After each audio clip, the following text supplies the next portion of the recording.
Hello friends. तो आज हम पढ़ेंगे transport of oxygen. Transport of oxygen में हम एनसीईआरटी की हर एक लाइन को कुछ सिंपल निमोनिक्स और इमेजिनेशन की मदद से याद करेंगे। तो स्टार्ट करते हैं इस टॉपिक को। इसमें हम सबसे पहले देखेंगे haemoglobin is a red coloured iron containing pigment जो प्रेजेंट होता है रेड ब्लड सेल्स में। तो हीमोग्लोबिन क्या है, सबसे पहले हमें देखना है कि हीमोग्लोबिन होता क्या है।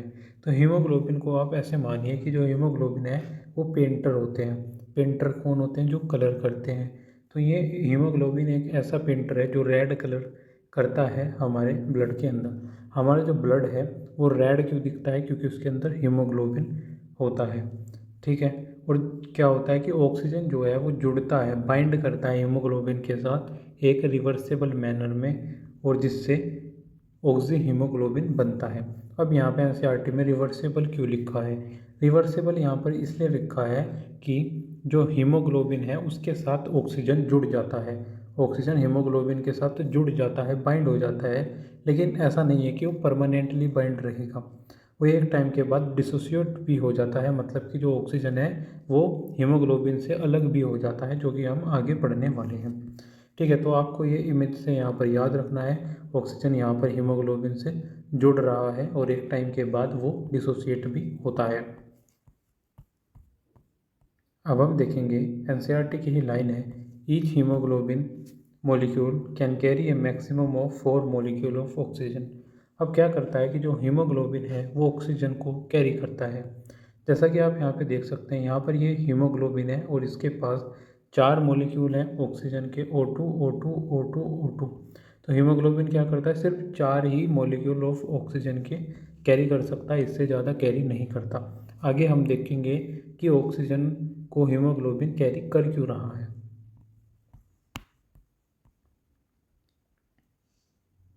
तो अब हम देखते हैं कि ऑक्सीजन का जो बाइंडिंग है, binding of oxygen with haemoglobin is primarily related to partial pressure of oxygen, partial pressure of carbon dioxide, hydrogen ion concentration, temperature are the other factor which interfere with the binding. तो होता क्या है, अगर oxygen को, यहाँ पे image में देखिए कि अगर ऑक्सीजन को हीमोग्लोबिन के साथ बाइंड करना है, अगर ऑक्सीजन को हीमोग्लोबिन के साथ बाइंड करना है तो उसके लिए कई सारी चीज़ें हैं। एक तो है पार्शियल प्रेशर ऑफ ऑक्सीजन, एक है partial pressure of concentrate carbon dioxide, एक है H पॉजिटिव कंसनट्रेशन, और एक है यहाँ पर टेम्परेचर। तो ये जो है ये कुछ कंडीशन है जो इंटरफेयर करती है बाइंडिंग करने में। तो इसको आप सिंपल सी एक चीज़ से याद रखिए, इस पूरी लाइन को मैं आपको एक इमेज से याद करवा दूंगा कि यहाँ पर जो पार्शियल प्रेशर है PO2, partial pressure of oxygen, जो है एक टेप का काम करता है। किसका काम करता है? टेप का काम करता है, मतलब कि जोड़ने का काम करता है। जो ऑक्सीजन है वो क्या करता है? ऑक्सीजन को हीमोग्लोबिन से जोड़ने का काम करता है, पार्शियल प्रेशर ऑफ ऑक्सीजन। और जो यहाँ पर partial pressure of carbon dioxide है, और हाइड्रोजन कंसनट्रेशन है और टेम्परेचर है, ये क्या करते हैं? ये ऑक्सीजन की बाइंडिंग को रोकते हैं, उसको कम करने का काम करते हैं। तो हम कह सकते हैं कि जो partial pressure of carbon dioxide है, हाइड्रोजन प्लस है और टेम्परेचर है, ये एक सीजर की तरह काम करते हैं। ये किसकी तरह काम करते हैं? सीजर की तरह काम करते हैं, मतलब काटने का काम करते हैं हीमोग्लोबिन को ऑक्सीजन से। ठीक है। तो अब हम आगे देखते हैं, एक sigmoid curve is obtained when percentage saturation of haemoglobin with oxygen is plotted against the partial pressure of oxygen. This curve is called oxygen dissociation curve. ये जो हमारे पास कर्व आता है इसको हम बोलते हैं सिग्मोइड कर्व। अब इसको सिग्मोइड कर्व इसलिए बोलते हैं क्योंकि ये एस शेप का होता है, और इसमें हमने क्या लिया है, यहाँ पर पार्शियल प्रेशर ऑफ ऑक्सीजन है और यहाँ पर partial percentage saturation of haemoglobin with oxygen है। मतलब कि कितना प्रेशर ऑफ ऑक्सीजन लग रहा है और कितना परसेंटेज सेचुरेशन हो रहा है हीमोग्लोबिन का ऑक्सीजन के साथ। तो इसको हम एक सिंपल सी इमेज से यहाँ पर समझने वाले हैं। यहाँ पर क्या होता है कि यहाँ पर हीमोग्लोबिन और ऑक्सीजन, बिल्कुल हम नीचे में देखें जहाँ से ग्राफ स्टार्ट होता है, तो यहाँ पर हीमोग्लोबिन ऑक्सीजन एक दूसरे से दूर दूर हैं, अभी ये आपस में नहीं जुड़े हैं। एक पॉइंट के बाद ये आपस में जुड़ जाते हैं। जब ये एक दूसरे के साथ जुड़ जाते हैं तो ग्राफ जो है वो बिल्कुल स्ट्रेट आता है। ग्राफ कैसा आता है? बिल्कुल स्ट्रेट आता है, स्ट्रेट आने लगता है। लेकिन एक टाइम के बाद क्या होता है कि यहाँ पर डिसोसिएशन हो जाता है। मतलब कि हीमोग्लोबिन का ऑक्सीजन के साथ टूट जाता है, यहाँ पर क्या हो जाता है, टूट जाता है, जिसकी वजह से हीमोग्लोबिन अलग हो जाता है और ऑक्सीजन अलग होता है। तो इसको हम प्रैक्टिकली अगर समझें तो यहाँ पर हीमोग्लोबिन ऑक्सीजन के साथ कहाँ पर जुड़ता है, लंग्स में हीमोग्लोबिन ऑक्सीजन के साथ जुड़ा। अब जो ब्लड है, हीमोग्लोबिन है, वो ऑक्सीजन को कैरी करके टिश्यू के पास ले गया और वहाँ टिश्यू में थी कार्बन डाइऑक्साइड ज़्यादा थी, partial pressure of carbon dioxide ज़्यादा था, एच कंसनट्रेशन ज़्यादा था और टेम्परेचर ज़्यादा था, जिसकी वजह से क्या हुआ कि हीमोग्लोबिन ऑक्सीजन से कट गया और जो ग्राफ है वो ऐसा आ गया, बिल्कुल स्ट्रेट ग्राफ आ गया, कांस्टेंट आ गया। यहाँ पर आप देख सकते हैं ग्राफ जो है बिल्कुल स्ट्रेट आ गया। यहाँ पर क्या हुआ, यहाँ पर डिसोसिएशन हो गया। तो इसको हम, जितनी भी पूरी लाइन थी और ग्राफ थी, इसको हम एक सिंपल इमेज से याद कर सकते हैं।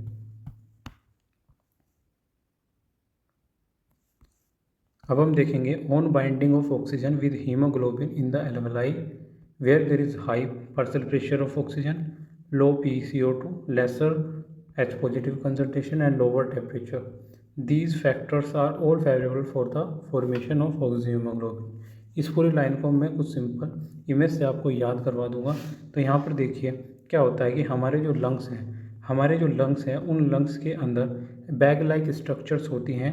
उन बैग लाइक स्ट्रक्चर्स को हम एल्वेलाई बोलते हैं। क्या होता है कि जब हम इनहेल करते हैं तो ऑक्सीजन हमारी एल्वेलाई में जाती है और एल्वेलाई से जो ऑक्सीजन है वो जाती है ब्लड के अंदर। अब जो हमारी एल्वेलाई है, हमारे लंग्स हैं, वहाँ पर ऑब्वियसली अगर वहाँ पर हम इनहेल कर रहे हैं तो लंग्स में ऑक्सीजन का जो पार्शियल प्रेशर है वो सबसे ज़्यादा होता है। लंग्स के अंदर क्या होता है, पार्शियल प्रेशर ऑफ ऑक्सीजन ज़्यादा होता है।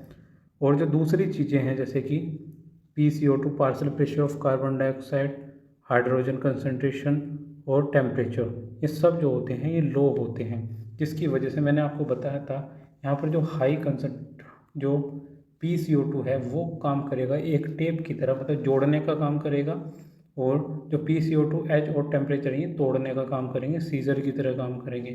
तो यहाँ पर क्या होता है कि यहाँ पर बाइंडिंग हो जाती है किसकी, हीमोग्लोबिन की ऑक्सीजन के साथ, और उसके बाइंडिंग से क्या होता है कि यहाँ पर हीमोग्लोबिन बन जाता है। जो इस इमेज में लिखा हुआ है वही यहाँ पर, जो यहाँ पर लिखा हुआ है वही मैंने आपको इमेज से समझाया है। Where in the tissue where the low PO2, high PCO2, high H positive concentration and higher temperature exist, the conditions are favorable for the dissociation of oxygen from the oxyhemoglobin. अब क्या होता है कि जो oxygen है उसे haemoglobin carry करके, 4 molecule को कैरी करके पहुंचता है टिश्यू के पास, क्योंकि टिश्यू के पास उसे हीमोग्लोबिन को ऑक्सीजन जो है, ऑक्सीजन को टिश्यू को देनी है। हमारा जो मेन एम होता है हीमोग्लोबिन का वो होता है ऑक्सीजन को लाना और टिश्यू को देना, ताकि टिश्यू अपना काम कर सके। तो यहाँ पर क्या होता है कि यहाँ पर ऑक्सीजन जो है देनी होती है टिश्यूज़ को। अब जब हीमोग्लोबिन ऑक्सीजन को अपने से तोड़ेगा, अपने से जब ऑक्सीजन को तोड़ेगा तो उसके लिए क्या चीज़ चाहिए, उसके लिए चाहिए कि जो ऑक्सीजन का कंसनट्रेशन है वो कम हो, कार्बन डाइऑक्साइड का कंसनट्रेशन ज़्यादा हो, टेम्परेचर ज़्यादा हो और H पॉजिटिव का कंसनट्रेशन भी ज़्यादा हो, तभी जाकर ये तोड़ पाएगा ऑक्सीजन को अपने से। ठीक है, तो यहाँ पर क्या होता है, यहाँ पर PO2 कम होगा और ये सब चीज़ें ज़्यादा होगी। ये किस चीज़ का काम कर रही थी, ये काम कर रही थी सीजर का, जिसकी वजह से क्या हो जाता है, कट हो जाती है ऑक्सीजन हीमोग्लोबिन से और जो टिश्यू है वो ऑक्सीजन को ले लेता है। ठीक है, this clearly indicate that oxygen get bound to hemoglobin in the lung surface and dissociate at the tissue। तो जितना भी हमने पीछे पढ़ा है तो इससे हमें क्लियरली पता चल गया है कि जो लंग्स होते हैं, लंग्स की सरफेस पर क्या होता है, हीमोग्लोबिन ऑक्सीजन को कैरी करता है और कन्वर्ट होता है ऑक्सी हीमोग्लोबिन में, और टिश्यू पर जाकर जो हीमोग्लोबिन है वो ऑक्सीजन को टिश्यूज़ को दे देता है। क्या कर देता है, हीमोग्लोबिन ऑक्सीजन को टिश्यूज़ को दे देता है। तो यहाँ पर यही लिखा हुआ है कि क्लियरली यहाँ से पता चलता है कि ऑक्सीजन जो है हीमोग्लोबिन के साथ जुड़ता है लंग्स की सरफेस पे और टूटता है, मतलब डिसोसिएट होता है टिश्यू पे, जो कि आप यहाँ पर इमेज में देख भी सकते हैं। अब हम देखेंगे एक इम्पोर्टेंट इन्फॉर्मेशन कि every 100 ml of oxygenated blood can deliver around 5 ml of oxygen to the tissues under normal physiological condition। क्या होता है कि जो हीमोग्लोबिन है, मतलब कि जो हमारा ब्लड है, ऑक्सीजनेटेड ब्लड, अगर वो कितना है, वो यहाँ पर 100 ml ब्लड है, तो वो कैरी कर सकता है अपने साथ सिर्फ और सिर्फ 5 ml ऑफ ऑक्सीजन को ही कैरी कर सकता है। और कैरी करने के बाद वो ऑक्सीजन जाकर टिश्यूज़ को देता है। अंडर नॉर्मल फिजियोलॉजिकल कंडीशन में हम ये बात कर रहे हैं। तो ऐसे हमने इस टॉपिक को कम्प्लीटली कवर कर लिया है। Thank you.